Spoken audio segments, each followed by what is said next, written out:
Connaître et comprendre le fonctionnement du bureau burkinabé du droit d'auteur BBDA, c'est dans cette optique que nous recevons ce matin, dans cette nouvelle rubrique de tapis d'honneur, Dr Patrick Lega, en sa qualité de directeur général de cette institution. Merci de nous rester fidèles sur GM Communication.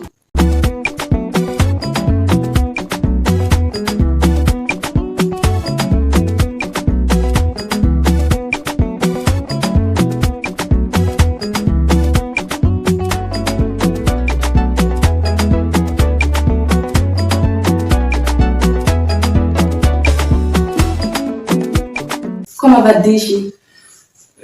Bonjour madame, avant bien sûr de répondre à votre question, permettez-moi bien sûr de vous dire merci que vous faites l'amitié faite au bureau burkinabé du droit d'auteur à ma personne. Répondant à votre question, je vais bien. Et vous? Oui, ça va. Quel est le rôle principal du BBDA? Alors, le bureau burkinabé du droit d'auteur, qui est un organisme professionnel de gestion collective, relative bien sûr à la propriété et littéraire et artistique. C'est une structure qui a été créée en 1985 par ordonnance bien sûr 37, mais cette ordonnance a été relue en 2000 par un décret, le décret 179 du 20 avril 2000 portant approbation de ces statuts.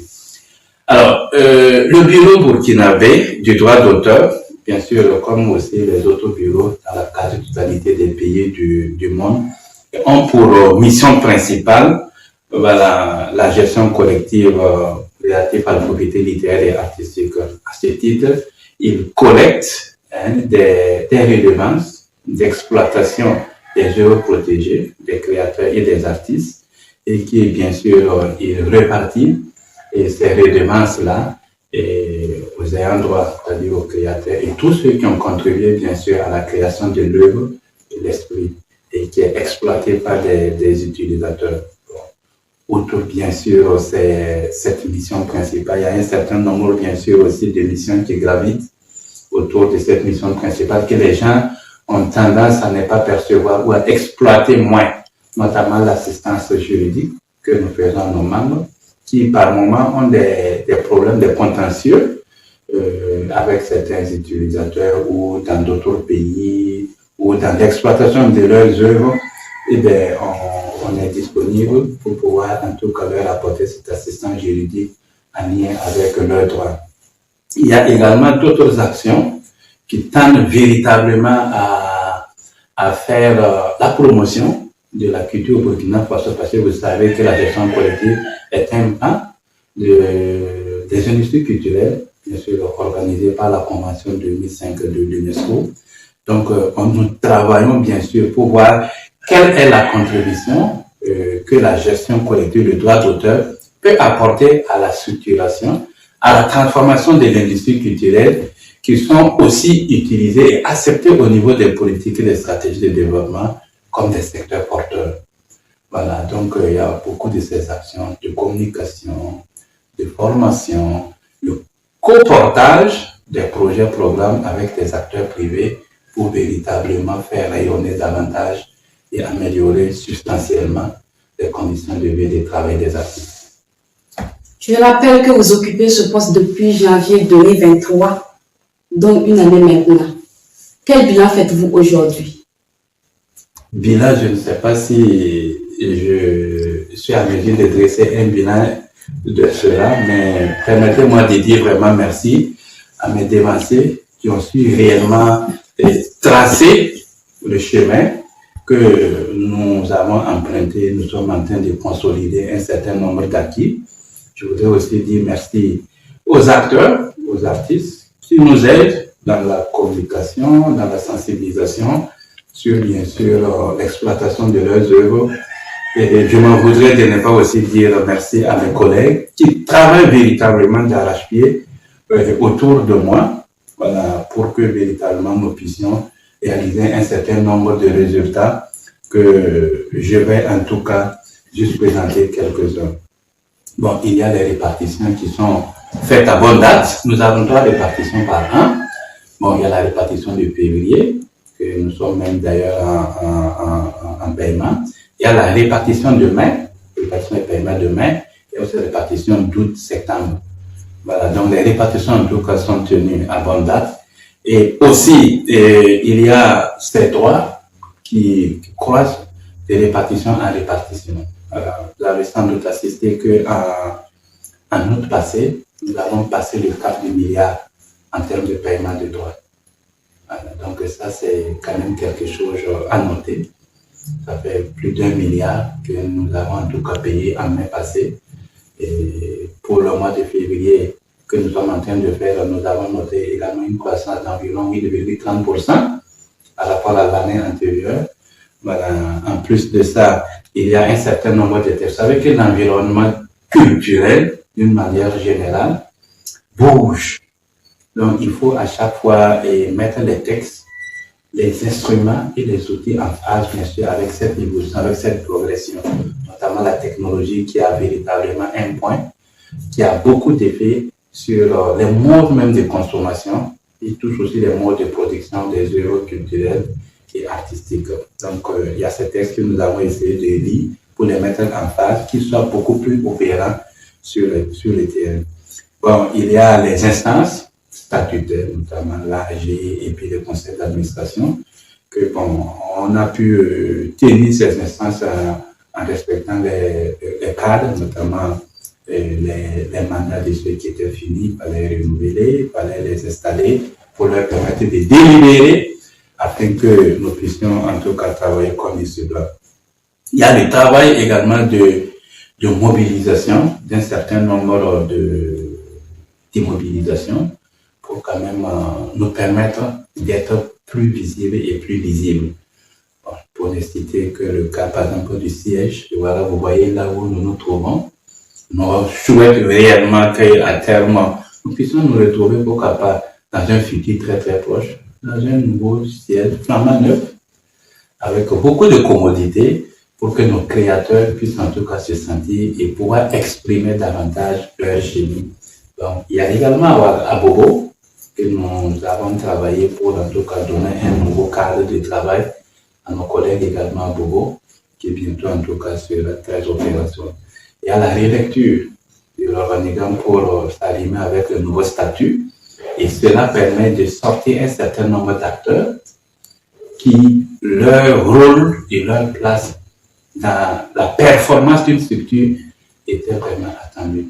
Donc il y a ces relectures de ces textes-là aussi que nous voulons en tout cas noter pour rassurer réellement les créateurs que bon, le dynamisme au niveau en tout cas du BBDA se poursuit. Il y a la formation du personnel et des artistes pour également être à mesure d'offrir des services compétitifs et à bonne date au profit véritablement de ces artistes-là. Il y a le renforcement des équipements, des moyens de travail nécessaires réellement pour mener à bien le travail que nous pouvons noter, notamment des technologies, des logiciels métiers, pour réduire au maximum possible un certain nombre de biais ou d'insuffisances qu'on viendrait réellement constater. Il y a aussi la réalisation d'études structurantes. Je vous le disais, le secteur culturel n'est plus un secteur social, c'est un secteur de production, c'est un secteur de développement.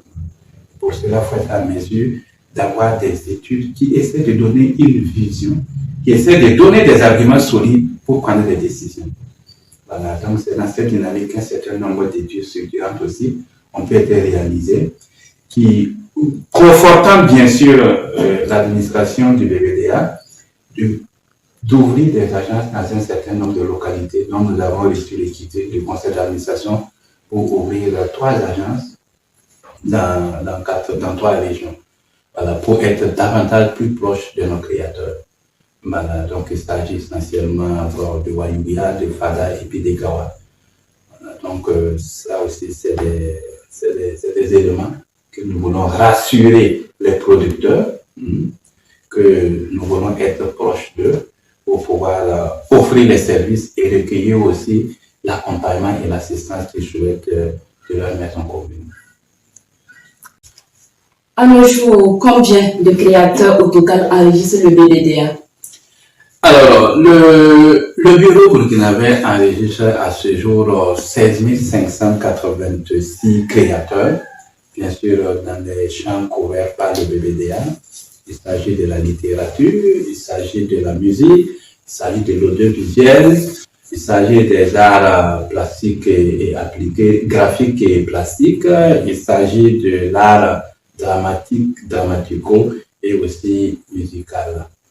Voilà, donc c'est l'ensemble bien sûr de ces disciplines-là que nous avons les 16 586 créateurs. Le paiement des droits d'auteur, cette période qui divise souvent les créateurs pour des résultats souvent inattendus. Concrètement, comment se fait la répartition pour déterminer le droit de chaque auteur? Alors, merci vraiment de nous permettre d'expliquer un peu comment cette question, je vais le dire, est un peu épineuse et préoccupante, notamment la répartition. C'est ce qui touche un peu aux finances. Voilà, ça crée toujours un certain nombre, en tout cas, d'incompréhensions, de questionnements sur la question. Il faut dire que la répartition des droits, c'est un processus de distribution des redevances perçues à la suite de l'exploitation des œuvres des créateurs. À la base, on va dire que c'est fondé sur le mérite. Voilà. Fondé sur le mérite, et c'est en fonction de l'exploitation de votre œuvre que vous êtes payé. Voilà. Mais il tire en tout cas son fondement sur la loi 048 de 2019, qui portant protection de la propriété littéraire et artistique. Et aussi il y a un arrêté qui donne largement les détails, qui donne des informations complémentaires sur comment il faut faire sur les disciplines que je viens de donner un peu plus haut. Et il y a l'article 3 spécifiquement qui donne tout le contenu. Si vous me permettez, je vous donne en exclusivité l'article qui dit que la répartition des droits se fait sur la base des sommes collectées, de l'exploitation des œuvres, des coefficients des œuvres et de l'âge. Voilà, qui est faite sur les interprétations et les exécutions sonores et audiovisuelles fixées ou des expressions du patrimoine culturel et traditionnel. Voilà ce que l'article dit. Alors, c'est pour dire que une œuvre exploitée doit faire l'objet d'une autorisation et la délivrance de cette autorisation c'est moyennant un paiement. Et c'est ce paiement-là que nous considérons comme une redevance. Maintenant, bon, il est bien vrai que les gens ont tendance à confondre redevance, impôt et taxe. Ce n'est pas le cas. La redevance des droits d'auteur n'est pas égale aux impôts ni aux taxes. C'est sur l'exploitation faite d'une œuvre de l'esprit, une œuvre de création, que la loi vous oblige à payer pour l'exploitation de cette œuvre-là. Donc, les sommes perçues au titre, bien sûr, de cela, il y a des prélèvements statutaires qui sont faits. Prélèvements pour la gestion du BBDA, qui malheureusement n'a pas tellement de partenaires ni de bailleurs qui contribuent à son fonctionnement. Donc, c'est bien sûr sur l'effort déployé pour recouvrir que les frais de fonctionnement sont prélevés pour bien sûr compenser ces efforts et puis également permettre de toujours continuer. Et ça également, les textes que je viens de citer les prescrivent et donnent même les quotas et les taux. L'autre prélèvement statutaire, il y a le fonds de promotion culturelle qui est là, qui revient également au projet innovant, au projet de développement, au projet structurant des artistes. Il y a également un autre prélèvement statutaire, notamment les œuvres sociales, l'assistance maladie, et un certain nombre, bien sûr, appui aux personnes âgées, que bien sûr ces prélèvements-là sont institués comme statutaires, qui ne sont pas fixés seulement ou forcément au Burkina, mais carrément dans l'univers même de la gestion collective, donne des orientations, des guides, bien sûr, pour cela. Et les prélèvements statutaires, les taux de prélèvement statutaires par discipline ou par nature de droit ne sont pas les mêmes choses. À titre d'exemple, nous prélevons 15% pour bien sûr les produits des catégories dramatiques, audiovisuelles, dramatico-musicales, chorégraphiques et de toute classe de répartition. Ça, c'est un exemple. Donc, dans toutes les disciplines, il y a bien sûr des types comme ça de prélèvements. Il y a par exemple 10% qui sont prélevés sur les produits des catégories des arts graphiques, plastiques et reproduits de façon mécanique. Donc, c'est des quotas comme ça que les logiciels métiers ont fixés. Donc, une fois que la collecte brute arrive, on introduit les informations et ces prélèvements sont automatiquement sortis, arrivés, déduits de la cagnotte et ça donne maintenant le net. Et c'est ce net maintenant qu'on remet, bien sûr, dans le partage. Et suivant les directives données par l'article 3, là où il y a les coefficients, il y a les âges, il y a également à l'intérieur même de la répartition, et il y a l'auteur, il y a les droits, il y a bien sûr les droits voisins, ainsi de suite, qui jouent sur cela. Alors, donc, en somme, pour qu'une répartition puisse avoir lieu et puisse se faire, il faut d'abord adhérer et déclarer l'œuvre. Ça, c'est un préalable très capital. Ensuite, il faut que l'œuvre fasse l'objet d'exploitation et que le niveau d'exploitation puisse être retourné, notamment les relevés de programme. Si vous jouez l'œuvre musicale sur 15 minutes, toute l'année, vous devez être à mesure de nous retourner pour dire BBDA, nous avons exploité une œuvre de votre membre pendant 15 minutes. Et troisièmement, il faut que vous payiez l'utilisation de ces 15 minutes. Parce qu'on ne peut pas prendre ce que quelqu'un d'autre a utilisé, a exploité, le paiement de l'exploitation de quelqu'un d'autre pour aller payer pour votre exploitation. Donc, c'est l'argent que vous payez pour l'utilisation de vos œuvres que nous utilisons pour repartir aux auteurs des œuvres que vous avez exploitées. Ce qui veut dire que si vous exploitez que vous ne payez pas, ceux que vous avez exploités ne peuvent pas avoir de droit. Si vous nous payez sans nous dire qui et qui vous avez exploité, on ne saura à qui donner. Donc, c'est un travail d'ensemble, là où autant le BBDA travaille, autant ceux qui utilisent les œuvres aussi doivent en tout cas nous aider. Et nous développons tout un ensemble de processus, un ensemble de mécanismes pour pouvoir permettre aux utilisateurs de nous envoyer des relevés, je veux dire quoi, fidèles, pour nous permettre et faciliter bien sûr notre travail de répartition. Donc voilà un peu. Sinon, pour l'appel, le paiement de février qui est en train de se faire, et quand c'est sur 4 droits essentiellement, il y a les droits de reproduction mécanique, communément appelés DRM comme on l'a dit, des œuvres musicales, et il y a les droits de rémunération pour copie privée, des œuvres littéraires, notamment des ouvrages édités, la littérature. Il y a les œuvres de reproduction, les droits de reproduction par reprographie, des œuvres également littéraires, et il y a aussi les téléchargements des œuvres musicales. Donc voilà véritablement toute la question et la problématique autour de la répartition. Et tout ça, c'est géré par un certain nombre de logiciels, là où c'est codifié en fait. Voilà, c'est codifié et dès que toutes les informations sont là, votre part est automatiquement réservée et puis bon, on notifie pendant les moments de paiement. Donc voilà ce que je peux dire sur la répartition. Mais bon, on peut aussi revenir avec des exemples, avec des détails. D'ailleurs, lors de nos sorties, et nous avons encouragé tous nos collègues de pouvoir organiser des rencontres avec les acteurs privés, prenant des cas spécifiques pour leur expliquer comment ça peut se faire et comment ça se fait, comment nous travaillons, afin d'avoir largement de la transparence et aussi de la compréhension sur ça. Parce que, comme on le dit communément, que bon, la volonté est déterminée quand l'engagement est éclairé. Nous remarquons que le BBDA est bénéficiaire lors des répartitions. Qu'est-ce qui explique cela?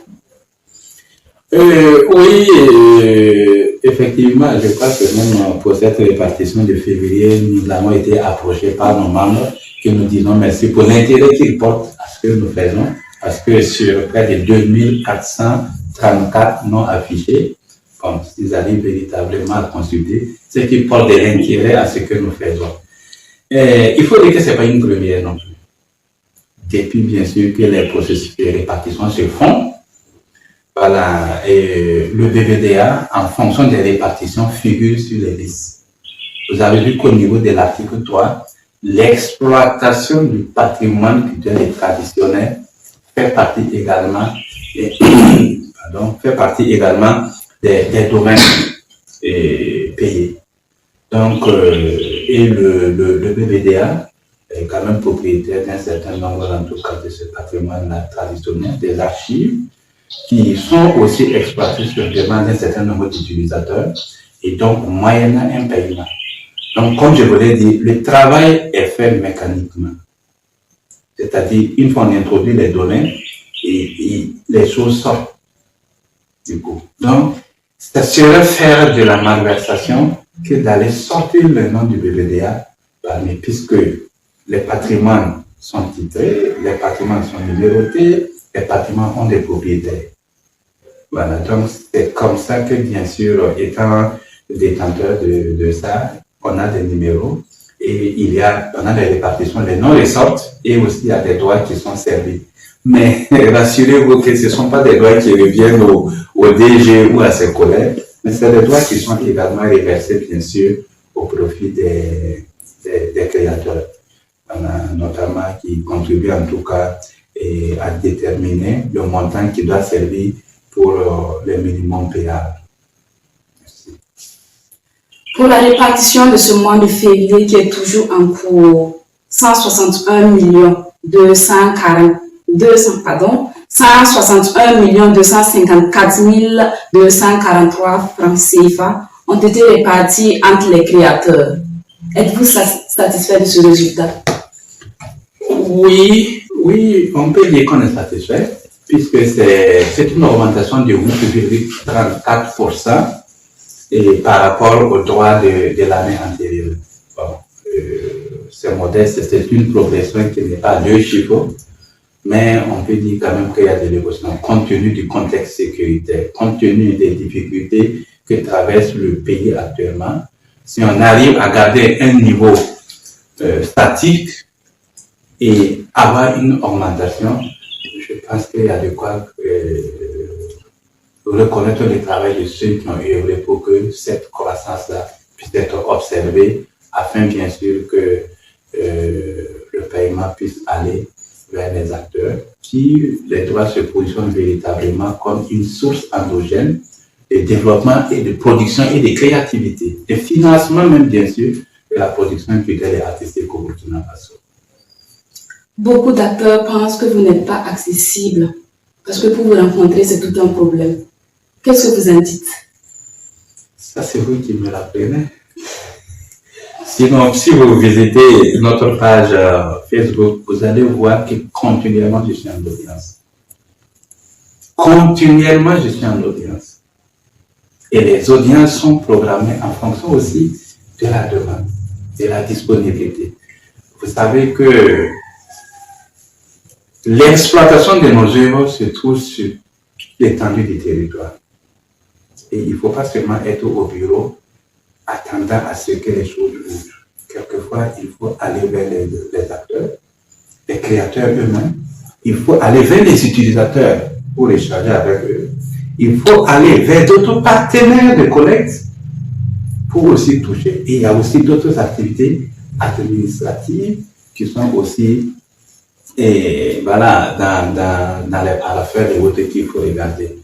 Alors, donc, cela fait que, par moment, certains n'ont pas leur rendez-vous suivant la célérité qu'ils attendent. Voilà pourquoi ils pensent qu'on n'est pas accessible. Sinon, je crois que toutes les audiences sont toujours satisfaites et que nous faisons l'effort de recevoir, en tout cas, les acteurs qui souhaitent échanger parce que le plus souvent, c'est des gens qui viennent apporter des contributions, des idées, viennent apporter des propositions. Donc, on ne voit pas pourquoi on va refuser quelqu'un qui vient vous aider à bien faire votre travail. Et je crois que l'équipe même du BBDA a dit que compte tenu du nombre de plus en plus croissant des demandes d'audience, ils se donnent disponibles, bien sûr, pour aussi accueillir un certain nombre de personnes. Et question de voir quels sont souvent des aspects techniques qu'ils peuvent résoudre, répondre, sans pour autant que ça arrive au niveau du DG, qui le plus souvent est obligé également de les référer vers les directions techniques. Donc, c'est l'occasion pour moi d'inviter aussi vraiment les partenaires, les acteurs, artistes, aussi souvent d'accepter et rencontrer les autres directeurs, bien sûr, à la demande d'idées, qui suit aussi ce qui se fait, ce qui se dit lors de leur rencontre. Et ça permet le plus souvent de trouver aussi des solutions. Parce que le BBDA, c'est un ensemble. C'est pas le but. Le fonds de promotion culturelle, ce fonds également qui divise parfois, car les créateurs pensent que souvent le comité mis en place pour examiner les dossiers de candidature n'est pas parfois blanc dans le travail, ou parce que certains créateurs pensent que les membres du comité sélectionnent parfois les dossiers par copinage. Que dites-vous à cela? Je ne sais pas, c'est vous qui me l'apprenez.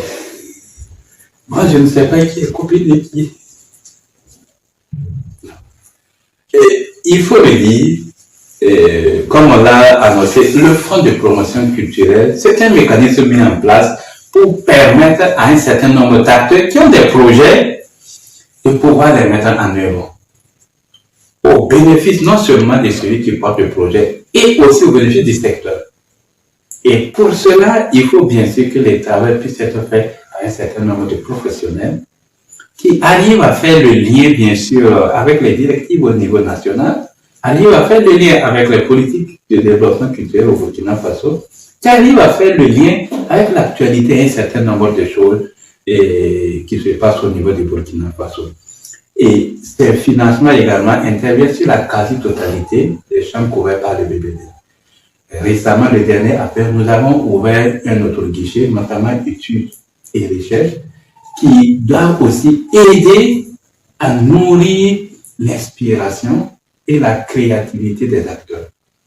Et la composition de ce comité, qui est d'abord encadré par les textes en vigueur, depuis la loi 048 jusqu'au décret que je venais de dire, et le décret 0394, l'arrêté plutôt, 0394 de 2020, qui donne un peu comment cela doit se faire, allant même jusqu'au prélèvement statutaire pour alimenter le fonds, et comment un peu l'équipe qui doit approuver ou examiner ce travail-là est mis en place. Pour information, ce comité le plus souvent est composé de 4 personnes qui représentent la catégorie musique, de 2 personnes qui représentent la littérature, de 2 personnes qui représentent les arts graphiques et plastiques, d'une personne pour le théâtre, une personne pour la danse, 2 personnes pour l'audiovisuel et juste 4 personnes du BBDA pour servir d'appui, d'accompagnement dans les travaux de ce comité. Et les représentants de ces différentes structures ou filières sont envoyés par leur corporation qui décide de voir qui peut travailler pour sélectionner les projets à mesure de les aider à avancer dans leur filière. Et c'est sur ça que juste le DG formalise avec un acte et il travaille en toute liberté. Mesdames et messieurs, nous recevions dans le tapis d'honneur le directeur général du BBDA, Dr Patrick Lega. Je suis Thérèse Danem à la réalisation René Soura. On se donne rendez-vous très prochainement. Sur ce, portez-vous bien.